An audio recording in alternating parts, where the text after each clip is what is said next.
नावं घेण्यासारखी खूप आहेत, पण नावं घेऊन आणखी आपला वेळ घेऊ इच्छित नाही.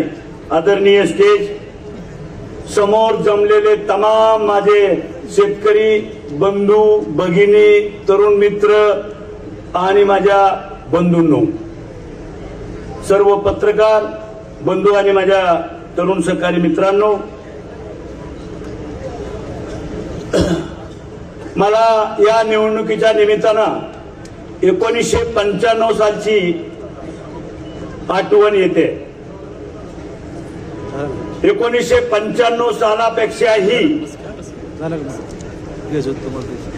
ही निवडणूक डुकेभाऊ वेगळ्या वळणावर गेलेली आहे. 1995 सालची परिस्थिती आणि त्यानंतर सातत्याने मला वाटतं जवळपास 30-29 वर्षांनी ही परिस्थिती निर्माण झालेली आहे. सोमेश्वर साखर कारखाना 3750 रुपये दर देतो, माळेगाव कारखाना 3600 रुपये दर देतो, भवानीनगर कारखाना 3000 रुपये दर देतो. आपल्या नेत्याला स्टेज बसल्यावर घाम फुटला की पुढच्या कारखान्याचं नाव येतंय का काय? घाबरलं, पण साहेबांनी तिथंच आवरलं आणि सांगितलं, जे कारखाने दर कमी देतात त्यांना मत देऊ नका. स्पष्ट सांगितलं. मग अजून काय सांगायचं तुम्हाला? स्पष्टता इशारा काफी होता है समझने वाले को. समझने वाले को इशारा काफी होता है भाइयों. बंधूंनो, आपल्याकडे कुणी पुढारी नाहीये, नेता कुणी नाहीये. सगळे नेते निघून गेले. आम्ही वनवासी आहे, वनवासी.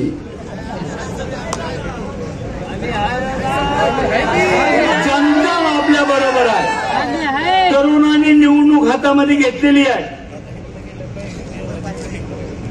एक पण आपल्याकडे मोठा पुढारी नाही. योगायोगाने आपल्याकडे मयूर भैया आले, मयूर दादा आले आणि सर्व जनतेला बरोबर घेऊन या ठिकाणी प्रवीण भैया आणि आपण सर्वजण निवडणूक लढवत आहोत. गावागावामध्ये सुप्त लाट आहे, सुप्त लाट आहे. त्या लाटेमध्ये तरुण बाहेर पडलेला आहे. तरुणांनी निवडणूक हातामध्ये घेतलेली आहे आणि निवडणूक लढवण्याचं सूत्र तरुणच असतो. मतदान वाहून आणणं तरुण, मतदान करून घेणं तरुण, आजूबाला वाहून आणणं तरुण आणि पोलिंग बूथवर तरुणच असतात. त्यामुळे तरुणांनी ही निवडणूक हातामध्ये घेतलेली आहे. परवा मी एका डायरेक्टरच्या घरी गेलो आणि एक मोठ्या पुढाऱ्याच्या 2 घरी गेलो. मला आत गेल्यानंतर आतनं दरवाजा आणि कडी लावून घेतात, आतनं कडी लावतात आणि मला सांगितलं, दादा आपले अनेक वर्षाचे संबंध आहेत, मी तुम्हाला खूप मानतो आणि प्रवीण भैया मला मुलासारखा आहे. प्रवीण भैयाला तर वाईट म्हणण्यासारखा या इंदापूर तालुक्यामध्ये विरोधक बी नाही, नेता बी नाही, साहेब बी नाही, कुठल्याही पक्षामधला नेता प्रवीण भैयाला वाईट म्हणत नाही. अंदर की बात सांगतो तुम्हाला, अंदर की. कोण म्हणू शकतं? त्यांनी सांगितलं की भैयाला मतदान का करायचं नाही याचं उत्तर माने दादा तुम्ही द्या.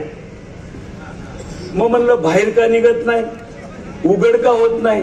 अडचण आहे. काय अडचण आहे? कॉन्ट्रॅक्टर घेतलं बिल गुंतलंय.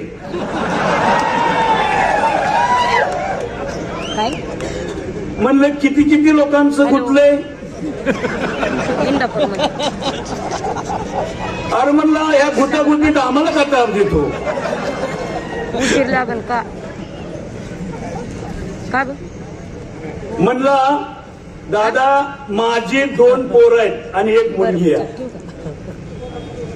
आणि मला म्हणली की पप्पा तुमचा शहाणपणा आता बस करा. आता आमचं वय झालंय, आम्हाला आमचं भविष्य बघू द्या, आम्हाला तरुण चेहरा पाहिजे. या इंदापूर तालुक्याचा नेता कसा पाहिजे त्याचं जर उदाहरण द्यायचं असेल तर प्रवीण भैया एक नंबर आहे अशी पोरं सांगायला लागली इंदापूरला. परत दुसऱ्या डायरेक्टरकडे गेलो. मी आता घरच फिरतोय, गपचिप घर फोडतोय.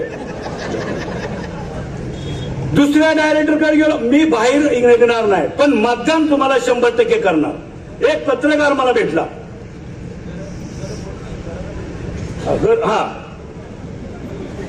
घरांना भेट देतोय, प्रेमाने भेट देतोय.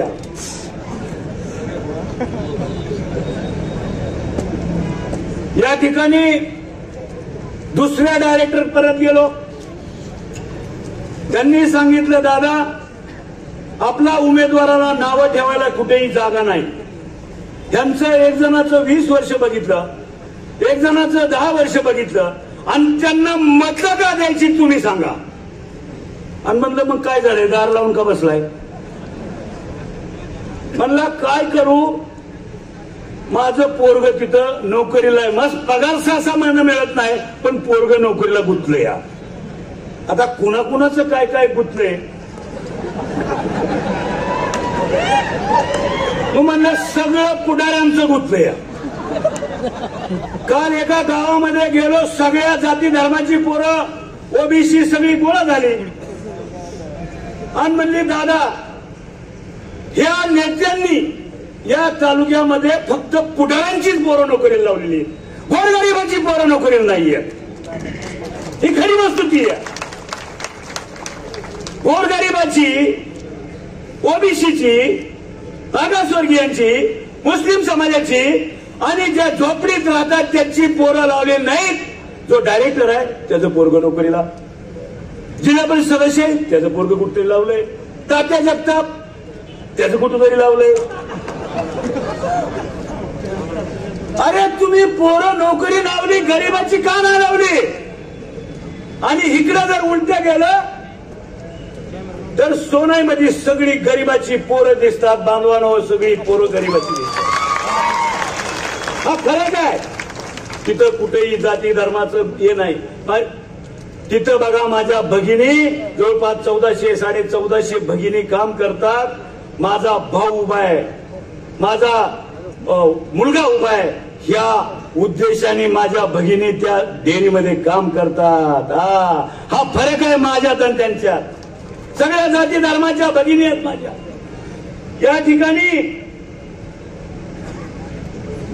ठिकाणी सर्व धर्म समभावाचं काम जर कोण करेल आणि कोणाला जर या इंदापूर तालुक्यामध्ये विश्वास असेल तर त्याचं नाव प्रवीण भैया माने आहे. बांधवांनो लक्षात ठेवा.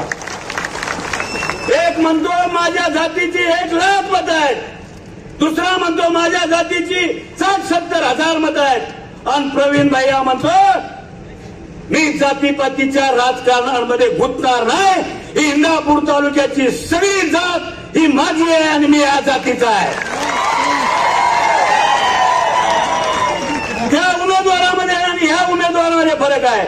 एक उमेदवार तुमच्या समोर समाजसेवक दिलेला आहे. गेली 10 वर्ष झाला तो समाजाची कामं करतोय. सर्व धर्म समभाव गोरगरिबाच्या मुलांची लग्न करतोय. ऊसतोडीची पोरगी गाडीवर चालत होती, त्या पुरीला उतरून बावल्यावर चढवणारा भाव इथं बसलाय.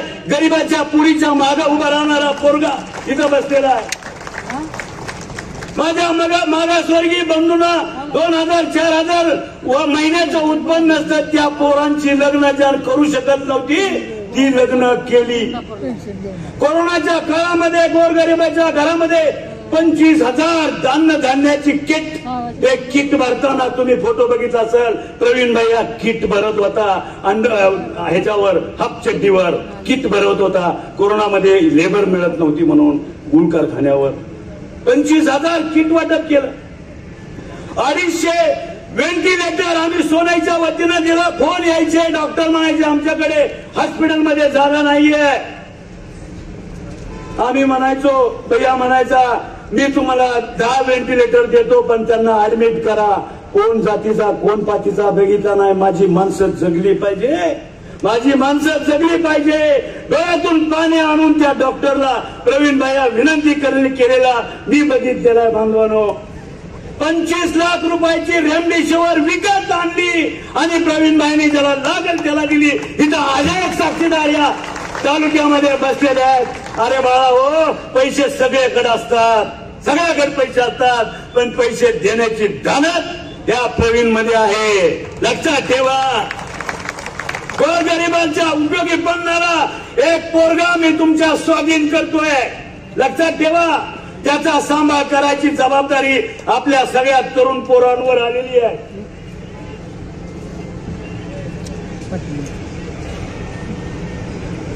अनेक विकासाची कामं करत असताना सभापती म्हणून ज्यावेळेला काम केलं, आरोग्य सेवा दिली, आरोग्य सेवेमधून ज्यावेळेला काम केलं, म्हणजे एका बाजूला तुम्ही समाजसेवक तुम्ही उभा केलेला आहे, जनतेचं तिकीट आहे, तुमच्या तिकिटावर उभा राहिलेला आहे, आणि दुसऱ्या बाजूला त्या दोघांची कारकीर्द सगळ्या जनतेला माहिती आहे. आता मयूरदादांनी सांगितलेली. मी काय टीका करणार नाही, नाही तर मला इथून खाली ओढतील.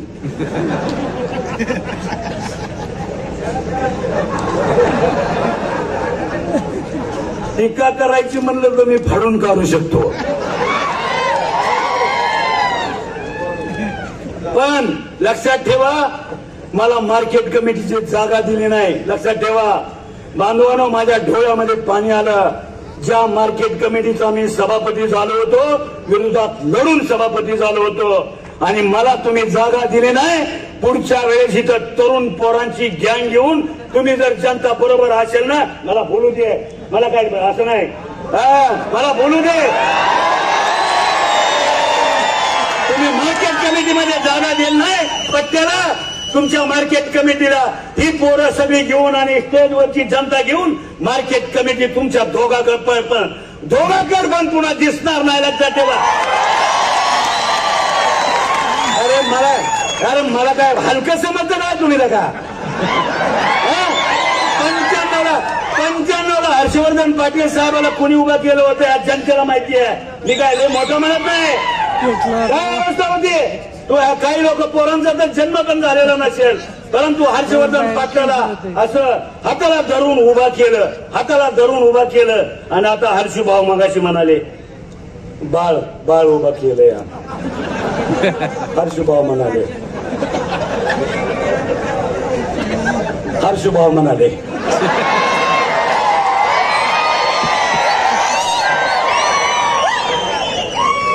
बाळ उभा केलंय. बोललो असतो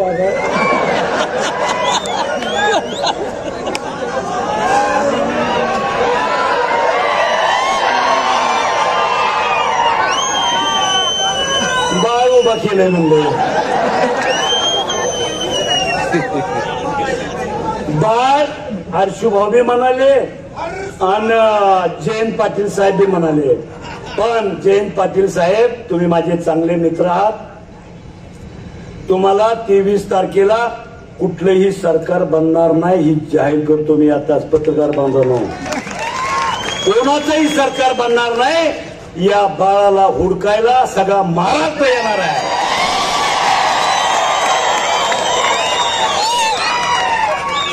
जसं 95ला सरकार हुडकायला आलं होतं, त्याचा साक्षीदार होतो.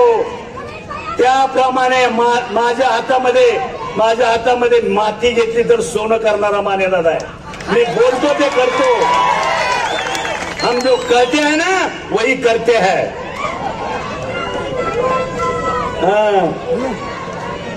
मला जागा दिली नाही तुम्ही लगा. अरे काय केलं होतं निवडणुकीला? अरे जागा नाही दिली, 2-2, 3-3 जागा गुंतवून ठेवल्या. आणि का तर मग इंदापूरमध्ये यांना जागा नाही दिली तर ह्यांनी कुठंतरी निमगाला जावं, भिगवणला जावं, लोणीला जावं, असा त्यांचा विचार होता. तालुक्याच्या ठिकाणी यांना जागा मिळाली नाही पाहिजे. अरे किती अन्याय करताय तुम्ही. चालत नाही. बांधवांनो, निवडणुकीच्या प्रशासन प्रक्रियेमध्ये या ठिकाणी खूप चांगलं सहकार्य पोलिसांनी केलं, शासनाने केलं. तसं पाहिलं तर तिरंगी फाईट मध्ये एवढं कॉम्पिटिशन जबरदस्त असताना पोलिसांवर सुद्धा प्रचंड बहार होता. प्रचंड हे करावं लागत होतं, पण आतापर्यंत मला वाटतं पोलीस स्टेशनला एक पण केस या ठिकाणी या निवडणुकीच्या पिरियडमध्ये दाखल झाली नाही. त्यामुळं तुमचं कौतुक जेवढं करावं तेवढं कमी आहे.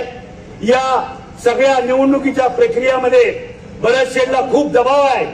दबाव कुणाचा आहे काय आम्हाला माहिती आहे, परंतु भरत शेठ सारखा माणूस, शहा परिवार या ठिकाणी इंदापूरमध्ये दबला गेला, दाबून ठेवला. काही कारण नसताना त्यांना त्रास होतोय, तरी सुद्धा त्यांची मनातून प्रचंड इच्छा आहे प्रवीण भाई त्यांच्या मुलासारखा आहे. बाबी रडल्या, अख्खं कुटुंब रडलं, धडा धडा धडा. त्या दिवशी भैया गेला होता त्यांच्या घरामध्ये, डोळ्यामध्ये पाणी आलं आणि कवटळून बाबी त्या दिवशी रडल्या बांधवानो. अक्षरशः मी सुद्धा त्यावेळेला सांगितलं, त्यावेळेला रडलो. आणि त्या कुटुंबाची इच्छा, प्रवीणवर प्रेम, सगळं काम करायची इच्छा असताना सुद्धा मुकुंद शेठ या ठिकाणी, मुकुंद शेठ सुद्धा सगळ्यांची इच्छा असताना सुद्धा त्यांना काम करून असं आतमध्ये कोंडून ठेवल्यासारखं झालंय. त्यांना वाटतं आम्ही बाहेर पडावं, पण कोंडून ठेवलंय. कुणी कोंडून ठेवलंय, काय केलंय? अशा प्रकारचा अन्याय बांधवानो केला नाही पाहिजे कुणावर. मोकळं लोकशाही, या लोकशाहीमध्ये अशा प्रकारचं जर केलं तर हा जनता कधी माफ करत नाही. इंदापूर तालुका तुम्हाला कधीच माफ करणार नाही. आता 2 दिवस राहिलेले आहेत. 2 दिवसामध्ये मयूरदादा या ठिकाणी म्हणतील मयूरदादाला फोडलं, परत म्हणतील पप्पू खरचडेला फोडलं, आमच्या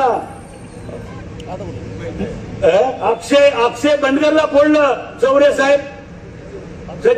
चौरे साहेबाला फोडलं, सचिन देवकरला फोडलं. काही अफवावर विश्वास ठेवू नका, काही विश्वास ठेवू नका. हे बघा, आता नेते आले गेले, कुणी गेले, कुठे गेले, विश्वास ठेवू नका. मला जरी फोडलं तरी काही फरक पडत नाही, काही फरक पडत नाही. निवडणूक ही तरुण सहकार्यांनी हातामध्ये घेतलेली आहे, तरुणांनी हातामध्ये घेतलेली निवडणूक. आता कुणीही काही करू शकत नाही.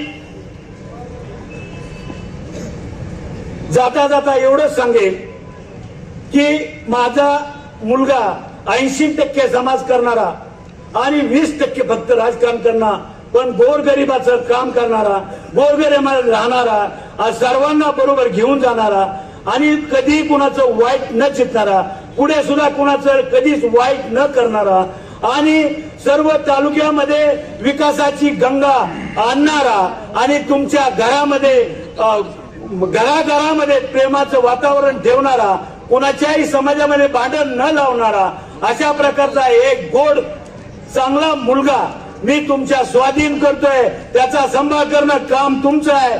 तरुणांनी ही निवडणूक हातामध्ये घेतलीये आणि त्याचा व्यवस्थितपणे वापर करावा ही मी कळकळीची बांधवांना विनंती करतो.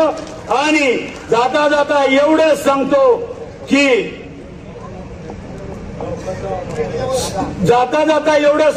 गर्दी प्रचंड आहे. किटली एक चिन्ह आहे, 19 नंबरचं बटन आहे. उजव्या हाताला 2 उजव्या बाजूच्या वरून 3 नंबर आणि अनुक्रमांक 19 नंबरचं किटलीच्या समोरचं बटन दाबून आपण व्यवस्थितपणे मतदान करावा, चुकवू नये. उजव्या हाताचं बटन आहे, उजव्या हाताचं या ठिकाणी. अशा प्रकारची मी विनंती करतो. सावकाश जावा, घाई करू नका.